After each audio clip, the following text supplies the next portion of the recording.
Question number 110 ನೋಡಿ. Assertion and reason type. Assertion reason type ಅದರಲ್ಲಿ options ಅನ್ನ ಮುಂಚಿತವಾಗಿ ಕೊಟ್ಟಿರ್ತಾರೆ, ನೋಡಿದ್ರಲ್ವಾ? ಓಕೆ, ಅಸರ್ಷನ್ ಏನಿದೆ? The first ionisation enthalpy of beryllium is greater than that of boron. Ionisation enthalpy of beryllium ಜಾಸ್ತಿ ಇದೆ ಅಂತ ಯಾವುದಕ್ಕೆ ಕಂಪೇರ್ ಮಾಡಿದ್ರೆ?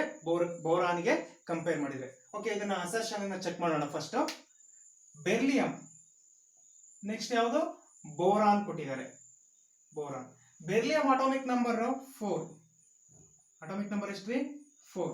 Boron atomic number 5. Electronic configuration ಬರೆಯೋಣ. ಬೆರಿಲಿಯಂಗೆ 1s2 2s2. Okay, outer shell ಯಾವುದಿದೆ? 2s ಇದೆ. s ಆರ್ಬಿಟಲ್ ಅಲ್ಲಿ ಎಷ್ಟು ಎಲೆಕ್ಟ್ರಾನ್ ಇದೆ? 2 ಎಲೆಕ್ಟ್ರಾನ್ ಇದೆ. Completely filled. ಏನಿದು? ಕಂಪ್ಲೀಟ್ಲಿ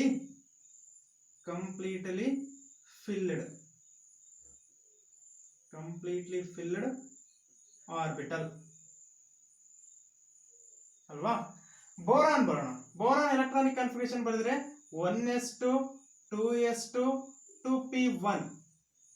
ನೋಡಿ, 2 ಎಲೆಕ್ಟ್ರಾನ್, ಇದು 2 ಎಲೆಕ್ಟ್ರಾನ್, ಇದು 1 ಎಲೆಕ್ಟ್ರಾನ್. 2 + 2 4. p ನಲ್ಲಿ 1 ಎಲೆಕ್ಟ್ರಾನ್ ಇದೆ. ಟೋಟಲಿ 5.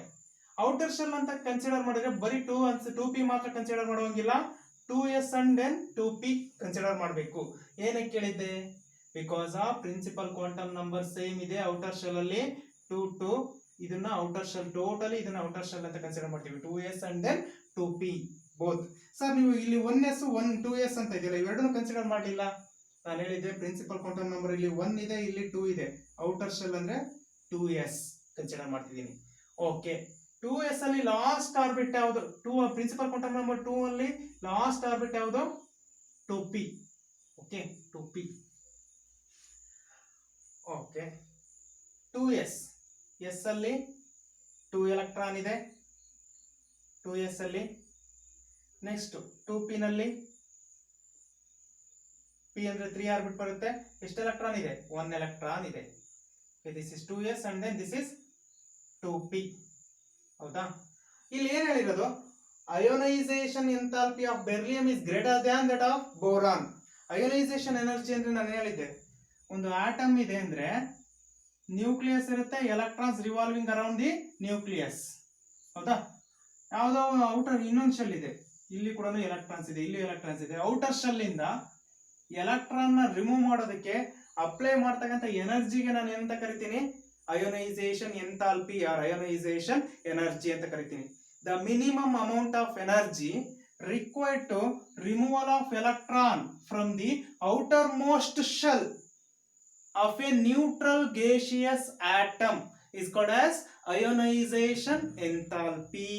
ಹೌದಾ? ಹಾಗಾದ್ರೆ ಕಂಪೇರ್ ಮಾಡೋಣ. ನೋಡಿ, ionization enthalpy greater for completely filled atomic orbital. ಯಾಕೆ? Because of completely filled atomic orbital more stable ಇದ್ದಂಗೆಲ್ಲ ಅಯೋನೈಸೇಷನ್ ಎಂಥಾಲ್ಪಿ ಜಾಸ್ತಿ ಆಗುತ್ತೆ. ಓಕೆ, ಲೆಸ್ ಸ್ಟೇಬಲ್ ಇತ್ತು ಅಂದ್ರೆ ಅಯೋನೈಸೇಷನ್ ಎಂಥಾಲ್ಪಿ ಕಡಿಮೆ ಆಗುತ್ತೆ. ನೆನ್ಪಿಟ್ಕೊಂಡಿರಿ. ಇಲ್ಲಿ ನೋಡಿ, ಬೆರಿಲಿಯಂ ಬರ್ದಿದ್ದೀನಿ, ಎಲೆಕ್ಟ್ರಾನಿಕ್ ಕಾನ್ಫಿಗರೇಷನ್ ಬರೆದಾಗ 1s2 2s2. First ionisation enthalpy ಅಂತ ಕೇಳಿದ್ದಾರೆ. ಇಲ್ಲಿ ಫಸ್ಟ್ ಅಯೋನೈಸೇಷನ್ ಎಂಥಾಲ್ಪಿ ಅಂದ್ರೆ ಫಸ್ಟ್ ಎಲೆಕ್ಟ್ರಾನ್ ನ ರಿಮೂವ್ ಮಾಡೋದಕ್ಕೆ ಅಪ್ಲೈ ಮಾಡ್ತಕ್ಕಂಥ ಎನರ್ಜಿ. ಫಸ್ಟ್ ಎಲೆಕ್ಟ್ರಾನ್ ಯಾವುದು? 2s ಅಲ್ಲಿ 2 ಎಲೆಕ್ಟ್ರಾನ್ ಇದೆಯಾ, ಇದರಲ್ಲಿ 1 ಎಲೆಕ್ಟ್ರಾನ್ ನ ರಿಮೂವ್ ಮಾಡಬೇಕು. Okay, first electron of the beryllium. Boron ಇದೆ, ಬೋರಾನ್ ಅಲ್ಲಿ 2s2 2p1 ಇದೆ. ಫಸ್ಟ್ ಎಲೆಕ್ಟ್ರಾನ್ ಯಾವುದು? 2p ಅಲ್ಲಿ 1 ಎಲೆಕ್ಟ್ರಾನ್ ನ ರಿಮೂವ್ ಮಾಡಬೇಕು. ಇಲ್ಲಿ 2p ಪಾರ್ಷಿಯಲಿ ಫಿಲ್ಡ್ ಆಗಿದೆ, ಇಲ್ಲಿ 2s ಕಂಪ್ಲೀಟ್ಲಿ ಫಿಲ್ಡ್ ಆಗಿದೆ. ನಾನು ಹೇಳಿದ್ದೆ completely filled atomic orbital more stable compared to half filled and partially filled atomic orbital. Okay, that's why here partially filled atomic orbital, partially filled atomic orbital less stable. ಹೌದಾ? Yes. ಹಾಗಾಗಿ first ionisation enthalpy of beryllium is more stable than that of the boron because of beryllium is completely filled atomic orbital, more stable. That's why here 2p orbital reason ಏನಂತೆ 2p orbital is lower than that of the 2s ante. No, 2s orbital is lower than that of 2p. Reason wrong ಇದೆ. Reason ಏನಾಗಿದೆ ರೀ? Reason is wrong. Reason wrong ಇದೆ, assertion ಏನಾಗಿದೆ? Correct ಇದೆ. ಹಾಗಾದ್ರೆ option ಏನಾಗುತ್ತೆ ನೋಡಿ ಇಲ್ಲಿ. Option 3 is correct. 3 ನಲ್ಲಿ ಯಾವುದು? ಸಿ. ಅಸರ್ಷನ್ ಅಂಡ್ ರೀಸನ್ ನಲ್ಲಿ ಫಸ್ಟ್ ಆಪ್ಷನ್ ಕೊಟ್ಟಿದ್ದಾರೆ. ಸಿ ಏನ್ ಹೇಳುತ್ತೆ? C if A is correct R is incorrect. ಹೌದಲ್ವಾ? ಎ ಕರೆಕ್ಟ್ ಇದೆ, ಆರ್ ಏನಾಗಿದೆ? ಇನ್ಕರೆಕ್ಟ್ ಇದೆ. It is not correct reason for assertion. Okay, that's why C is correct. C ಯಾವ್ದ್ರಲ್ಲಿ ಬರುತ್ತೆ? ಆಪ್ಷನ್ 3.